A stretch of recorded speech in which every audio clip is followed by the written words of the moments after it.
back out to you, Daryl. All right, thank you very much, Joshua. Our NASA teams across the country overcame challenges caused by the COVID-19 outbreak, as you've heard so far, to get this Mars rover to the launch pad on time.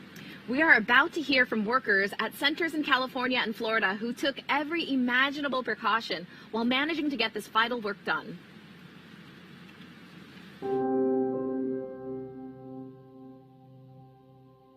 When I saw the country shutting down, I thought for sure there is no way we're going to be able to continue this. It's something that nobody expected. It's something nobody could plan for. Rather than your first priority being mission success and getting to the launch pad, your first priority immediately gets displaced, and it's now the safety of the people. I was seriously thinking Mars would be Mars 2022. It took a lot of work to put stuff together in order to keep momentum going, to keep people working safely, keep them healthy, and to keep the project on schedule. There's no doubt that working in isolation, not virtual isolation, but in physical isolation from everyone else, is a challenge.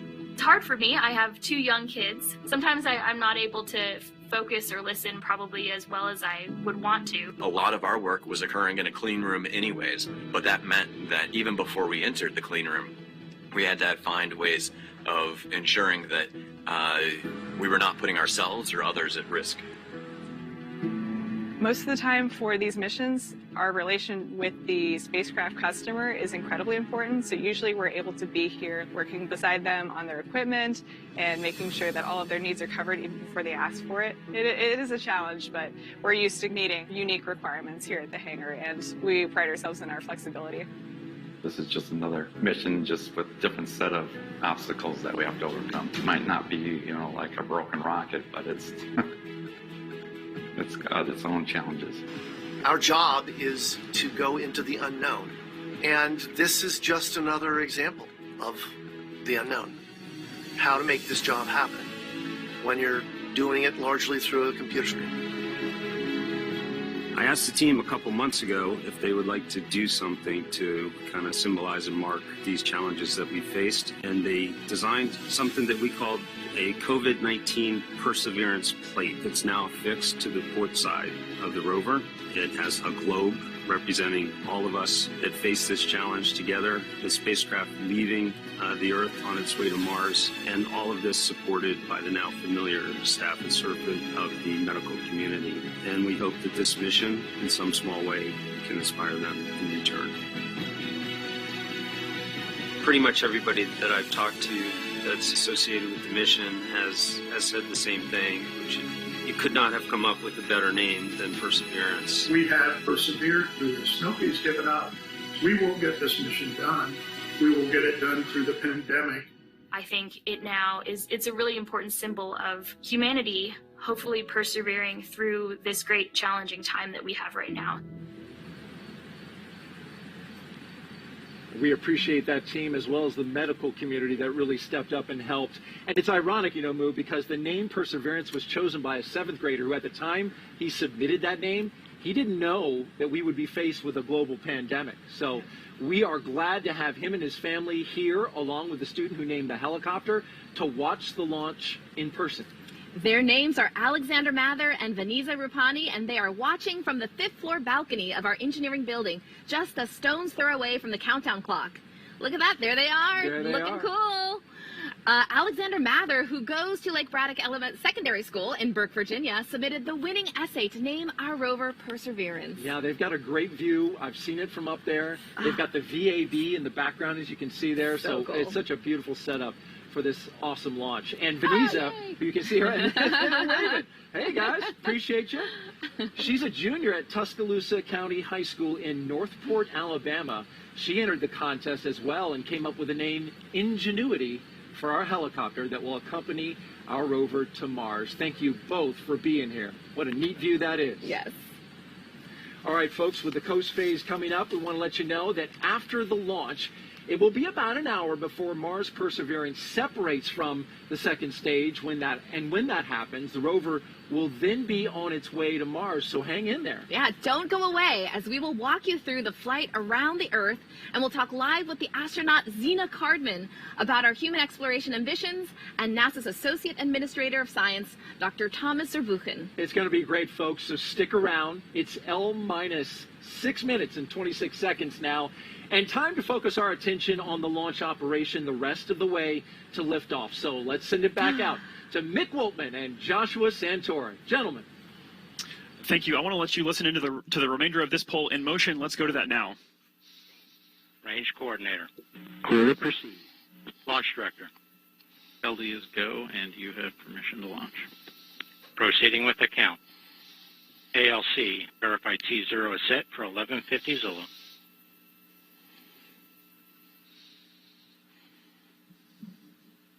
So 1150 Zulu. That is 7:50 a.m. Eastern time, so that time is correct. As I'm watching Josh do the calculations on his finger there. Get my advocates out. That's right. No, so there's a lot to come ahead. One of the things coming up in just a few seconds. 5 minutes, 30 seconds. OS, NSC. Go NSC. Spacecraft on internal power and timer set for T0 of 1150 Zulu. Roger. OS, start list data capture. Roger. Fantastic. All steps are complete prior to terminal count. LC switch is ready. Awesome. So things are really starting to pick up here. You're going to hear more and more chatter on those nets there. That call was to say that Perseverance is powered and ready to go, which is a phenomenal call. Yeah, a couple things happened during that time, right? Launch conductor, ULA's launch conductor, Scott Barney, pulled the whole ULA team. They were all go. We got to hear the third of our 5 teams. The third of our 5 teams. We got to hear the end of that where the range was clear to proceed, and ULA's launch director, Bill Cullen, gave the authority to go for launch this morning at 7:50 a.m. Then we got to hear from the JPL spacecraft team that they are the fourth team, that they are on internal power, and timers are set. They are targeting a liftoff of 7:50 a.m. this morning. So all things are looking good for us, Joshua, this morning. It's so, we talk about being nervous and excited. This is right here where we're nervous and excited. Yes. There are a lot of things happening as we get ready to count down to the liftoff this morning. We have about 15 seconds left in this hold before we pick up the count. Yeah, we're going to listen into that. The 5th team, the one we haven't mentioned yet, is the Department of Energy, who is responsible for the MMRTG, the power source for Perseverance. 3, 2, 1, mark. Awesome. So this is now the terminal countdown. This is that time when things become more and more automated over the next few minutes, and the energy's building, but the focus is increasing exponentially. Yeah, as Tori said during his interview, the teams are very disciplined, very focused on what they're doing, the operational sequence of events that they're following. They are making sure everything happens, especially in this T-4 and counting period, because there's a lot of things they have to do. They have to finish topping the vehicle, make sure that all the tanks, first stage, second stage on Centaur, are at flight pressures and full of fuel, ready to go for this morning. They have to make sure the FTS system is armed and ready for personnel safety just in case, so that the range can do that. They have to check the electrical and avionics systems. They have to make sure that the flight computer has all the information it needs to place Mars 2020 into the orbit it has to. So a lot of things going on. Exciting time for the team right now, but again, staying focused and following that procedure they've got. 3 minutes. As we look ahead to post-liftoff, I want to kind of preview for you what's going to happen, because there's going to be a lot going on. You're not going to hear much from us. You'll actually be hearing from the ULA flight commentator, Jesse Gonzalez. He'll be kind of giving those calls past liftoff that will walk us through maximum dynamic pressure and into SRB separation, and then into fairing separation, booster separation, and then the first main engine ignition of the Centaur, yes. RL-10. And so then you'll kind of hear us jump back in and help provide some more context to what's going on. We encourage you to stay with us for the rest of the show. There's a ton more content we have to bring you, and we are far from over. I want to emphasize that the countdown to Mars is not done at 0 today. The countdown to Mars ends in February, when Mars 2020 safely delivers Perseverance and Ingenuity to the surface of the red planet. So we're going to let you listen in now and enjoy the last couple minutes of the process of launching a rocket.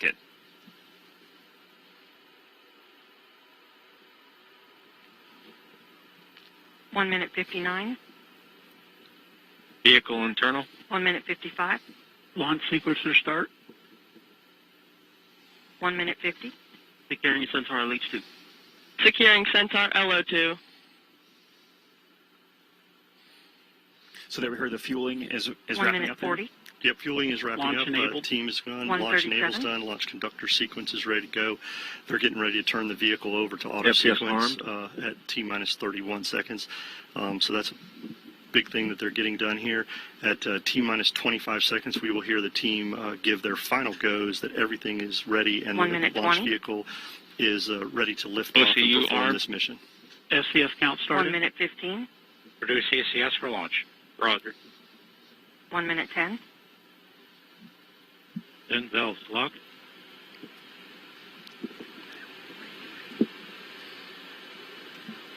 One minute. Rock, report range status. Range green. That's good to hear, Joshua, right That means there. public safety there is accounted for. The FTS system, there you see on your screen, a beautiful shot. The skies look great. There's little wind happening. You'd be able to see more of the venting.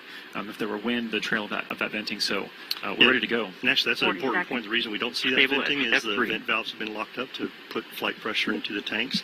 And as we just heard, they're stable at step 3, which means the tanks are ready to go.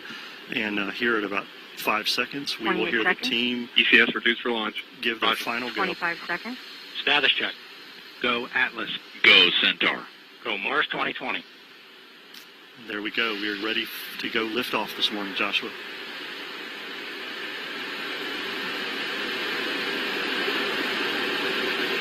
Eight, 7, 6, 5, Five. 4. Engine ignition. 2, 1, 0. Release and liftoff. As the countdown to Mars continues, the perseverance of humanity launching the next generation of robotic explorers to the Red Planet.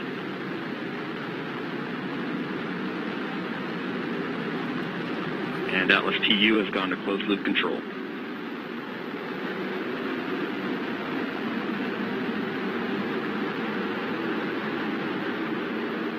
Coming up on 30 seconds into flight, the RD-180 is throttling down as expected. Engine response looks good. And Mach 1 Atlas 5 is now supersonic.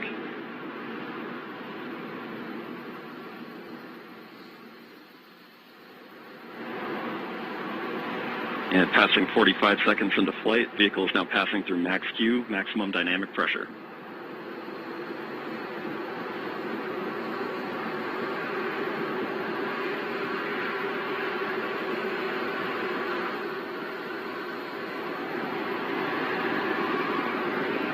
And passing 1 minute into flight, the RD-180 is throttling back up as expected. Engine response looks good. At this time in flight, the SRB chamber pressures remain nominal. The RD-180 pump speed and fuel injector pressures are responding well to demands on the engine. Standing by for SRB burnout shortly.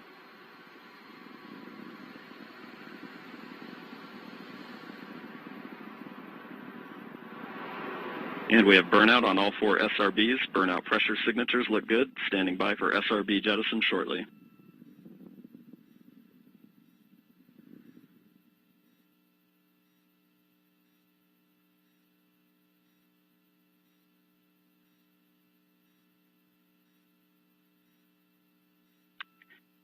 And we have a good indication of SRB jettison of all 4 SRBs. And the vehicle has gone to closed loop guidance. Vehicle body rates are responding nominally at this time.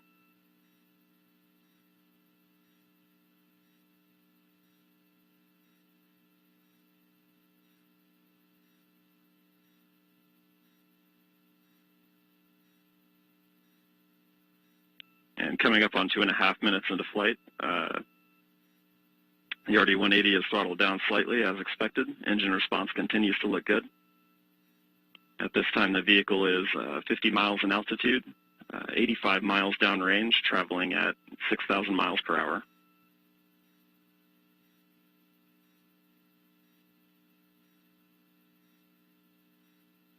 And the Centaur reaction control system is now pressurizing to flight levels.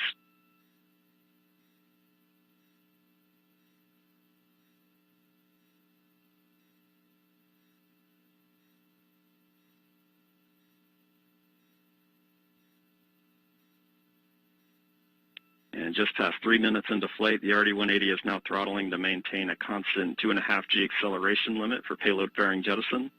Engine response and vehicle acceleration look good.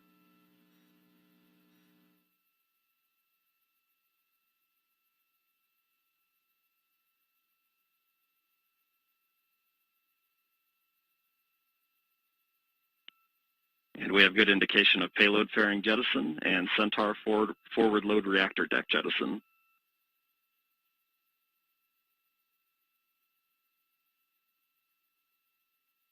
And the RD-180 is throttling back up to attain a 4.6G acceleration. Engine response continues to look good.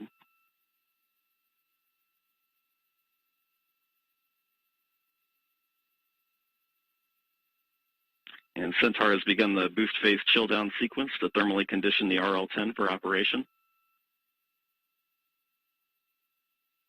Standing by for BECO shortly.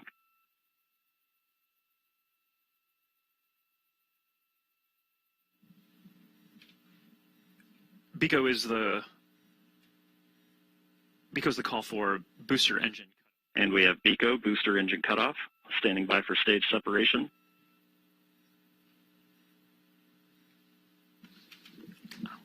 And we have good indication of Atlas Centaur separation. So there you're seeing live footage. And we have the MES rocket. 1. RL-10 operating parameters look good. Chamber pressures are stable.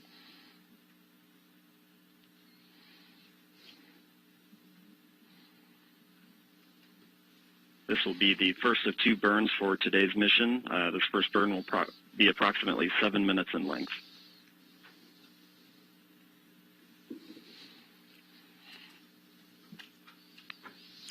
So, Mick, that's pretty exceptional footage there. That's live video. We will see that switch over shortly into an animation that kind of helps let us know what's happening with the rocket. But right there, a beautiful liftoff.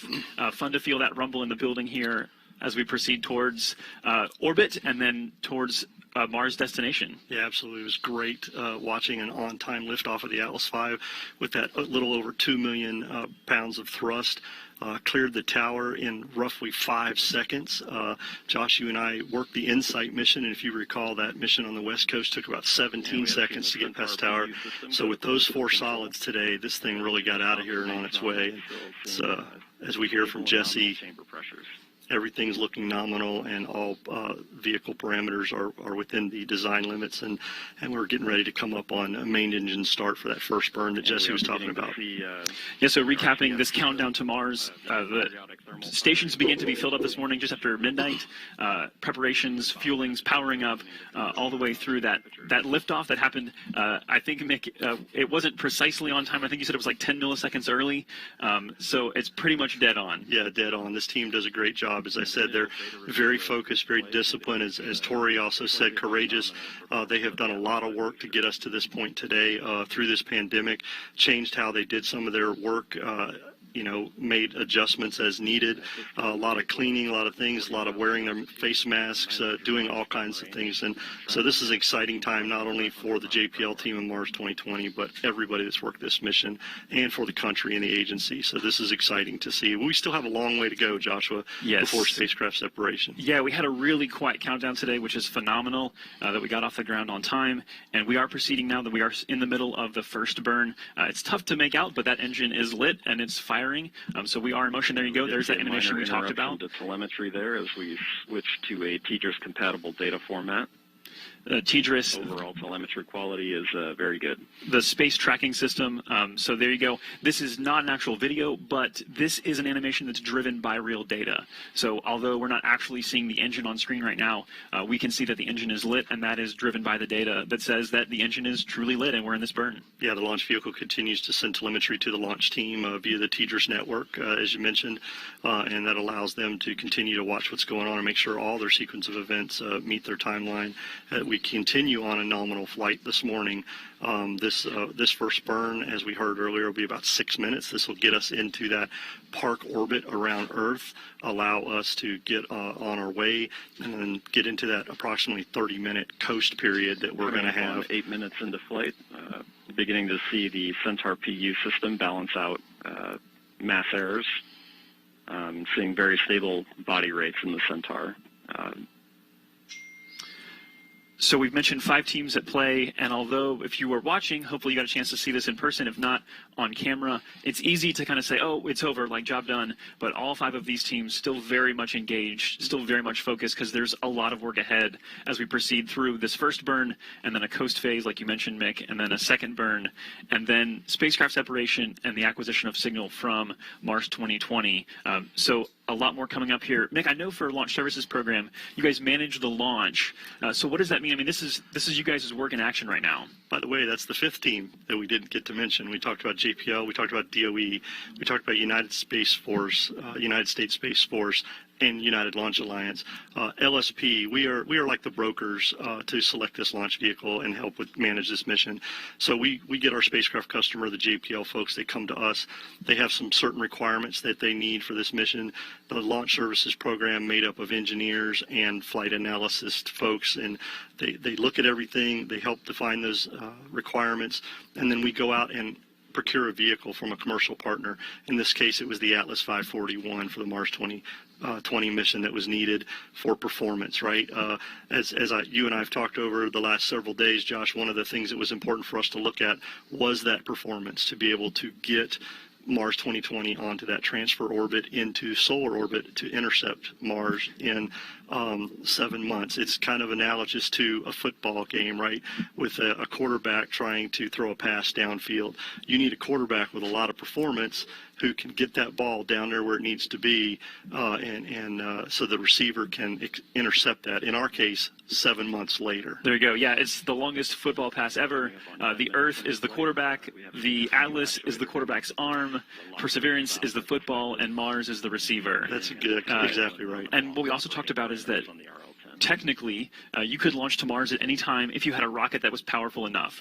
But this is the launch period every 26 months or so, as we've talked about, that makes the most sense because you require the least amount of energy to get to Mars, because it takes a lot to get there. Obviously, like the Atlas 541 is a workhorse. Yeah, as Tori said, it's their Dominator. Right? There you go. I love that name for the Atlas 541. But we heard Jim Bridenstine, our NASA administrator, tell us that if we didn't make this launch period, we would be down for roughly 26 months, right? Tough. So the period started July 17th and goes to August 15th.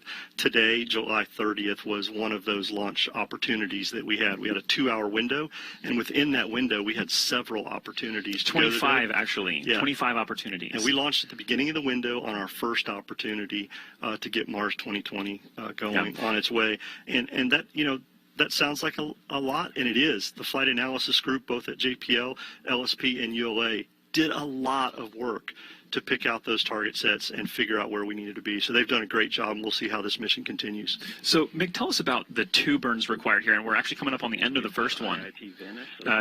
Ultimately, a lot of people probably, and myself included at some point, just like, why wouldn't you just keep firing the engines? Just fire all the way through and get to Mars in one shot. So the first burn gets us into that park orbit we talked about. We've lifted off, we've left Earth, we've got into a park orbit around Earth right now. And while we're in that park orbit, we will perform some maneuvers to kind of roll Mars Perseverance and the Centaur and coast during that time, basically setting itself up looking at the sun and away from the sun to control the thermal environments that are on Mars 2020 during this coast period. That coast period will allow us to coast around into the position that we need so that we can have that second firing to get the velocity needed to head off into Mars. Yes, and we will be back for that second burn in just under 30 minutes now. But for now, there's more to learn about this mission and all the amazing science that's involved. Daryl, back to you.